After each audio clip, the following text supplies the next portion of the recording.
Sa pagpapatuloy ng ating balitaan, sinampahan na ng kasong kriminal ng Commission on Elections o COMELEC si dating Bamban Tarlac Mayor Alice Guo sa salang misrepresentation sa kanyang tunay na citizenship. Ang buong detalye sa ulat ni Arnold Herrera. Sinampahan na ng kasong kriminal ng Commission on Elections o COMELEC si dismissed Bamban Tarlac Mayor Alice Guo sa salang misrepresentation sa kanyang tunay na citizenship. Sa panayam ng DZRH kay COMELEC Chairman Attorney George Garcia, iginiit nito na mahalagang hakbang ito upang tiyakin na mananagot sa batas ang lahat ng mga kumandidato sa halalan, mapasenador man o alkalde, na lantarang nagsinungaling tungkol sa kanilang personal na impormasyon. Gusto natin turuan ng leksyon na hindi porket hindi ka pinadisqualify, walang nag-oppose, walang nag-question sa iyong kandidatura, nakatakbo ka, nanalo na proklama, naglingkod, ligtas na sapagkat ang misrepresentasyon ay kasong kriminal.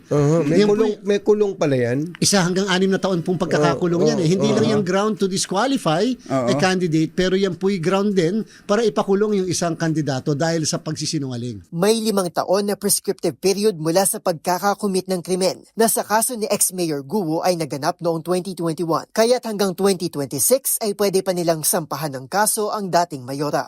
Paglilinaw pa ni Garcia, buwan-buwan silang nagsasampa ng kasong misrepresentation laban sa iba pang mga kandidato. Sadyang hindi lamang ito na ibabalita tulad sa kaso ni Guo. Ilan nga sa mga kasong pasok dito ay ang issue ng dual citizenship, maling edad at address, at pagsisinungaling tungkol sa literacy skills. Sa ngayon, pwede nang ma-access ng publiko ang lahat ng Certificate of Candidacies ng mga tumatakbong senador at kasalukuyan na ring inihahanda ang downloadable copies ng COCs para sa local office. Naniniwala ang opisyal na paraan nito upang hikayati ng publiko na makiisa sa pag-usisa sa mga kandidato at nang hindi na maulit pa ang pagkakahalal kay Alice Guo bilang alkalde ng Bamban. Lalabas naman sa December 13 ang pinakahuling lista ng mga kandidato para sa halalan sa 2025.